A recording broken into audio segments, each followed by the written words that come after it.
Hello everyone, ayan po, meron pong puso ang saging, mabuti pa ang saging may puso.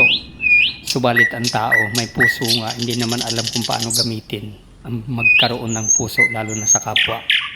Well, kasabihan lamang po yan mga kaibigan, pero kung ating nanamnamin, totoo nga naman, kung ikaw ay may puso, kailangan matuto tayong dumamay sa ating kapwa, umunawa sa ating kapwa, dahil yun ang nais ng ating Panginoon. Well anyway, ito po, tingnan nyo, iisa ang puso pero ang daming saging mga kaibigan. Ganon din ang tao, dapat magkaisa ang puso, magkatulungan, magkadamayan, magmahalan at mag-ibigan, hindi po ba?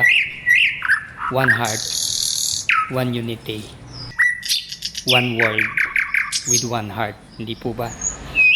Ang dami ng bunga, ang dami ng anak, pero iisang kanyang puso. Ang puso ang humahawak sa kanya, ang puso ang nagbibigay sa kanya ng mga anak, ng pag-unawa, ng pagmamahal, ng pag-ibig. Iisang puso ang tumatangan sa kanya upang magkaroon siya ng magandang bunga. Hindi po ba mga kaibigan? Well anyway, ayan na po. Tulad ng sinabi ko, as what I have said before, we're going to get the heart of the banana and then iluluto po natin. Very simple recipe mga kaibigan na masarap, masustansya. So, hindi natin kailangan ng mga ingredients o ano pa man ang mga isasahog mga kaibigan. Hindi yung puso lamang ng saging. Tatanggalan natin ang balat niya, yung medyo matigas, alisin po natin. We're going to remove the old skin of this heart, fillings, at ititira natin yung malambot na bahagi mga kaibigan. Ihiwain natin ng maliliit. We're going to slice that into small pieces. Ayan po mga kaibigan. Kahit na maliit lang ang puso na yun mga kaibigan, masustansya yan. Maraming binibigay na enerhiya sa ating katawan mga kaibigan. Talagang healthy food po ang ganitong klase, lalo na fresh galing sa garden. Kaya nga sabi nila, magtanim ka para meron kang anihin. So masipag lang tayo, maging wais, maging madiskarte. Mabubuhay every Filipino basta hardworking lamang po, magsipag, magtanim.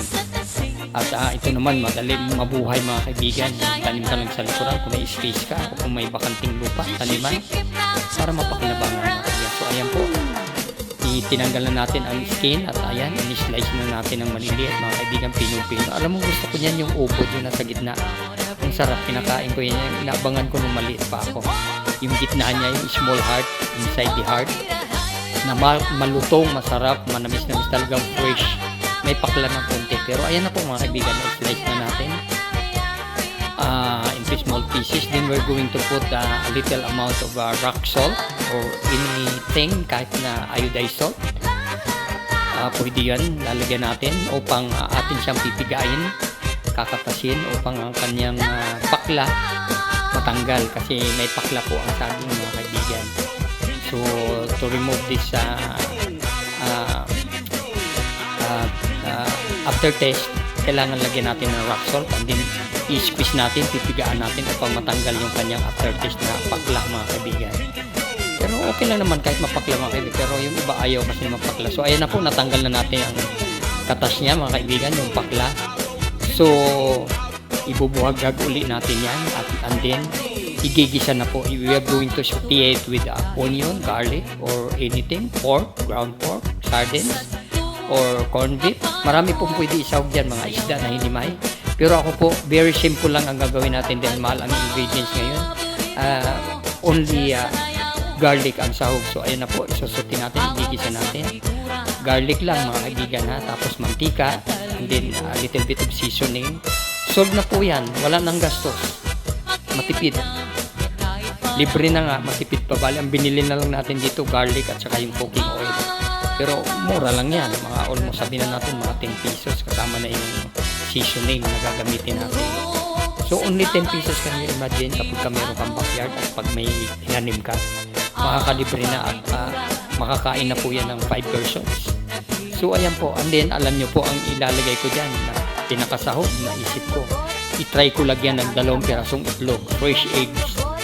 So ayan ang gagawin natin na pinaka-ingredient. So ayan, susutin na natin ang ginisang ang ginayat na puso ng saging na pinigaan natin ng rock salt para maalis ang pakla. So, ganun lang po, napakadali, napakabilis iluto mga kaibigan, very simple. Kasi dito nga sa ating mga vlog ay very simple, matipid at subalit healthy naman po. So, ayan na po mga kaibigan, isusutin natin, gigisa natin, haluin lang ng maigi, and then i-add na natin yung mga ingredients kung ano man meron kayong gustong ilagay. Pero ako ilalagay 2 fresh egg lamang po, and then seasoning din, soy sauce, and then fish oil or yung patis mga kaibigan,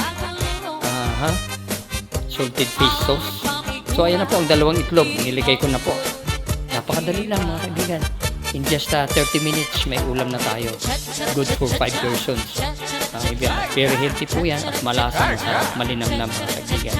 Lagyan na rin natin ng konting sugar at para mapaglabanan kung nasubrahan man po, lagyan natin ng patis kasi ang patis maalat pero pampalasa din po yan.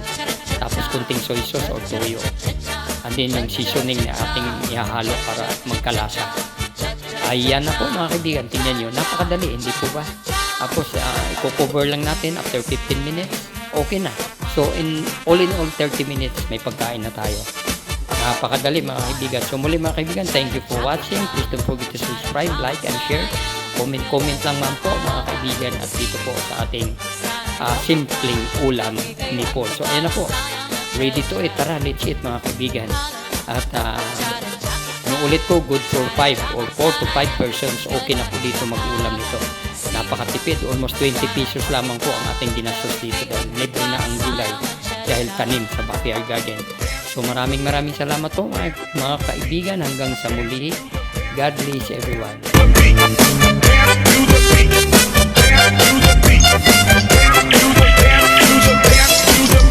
To the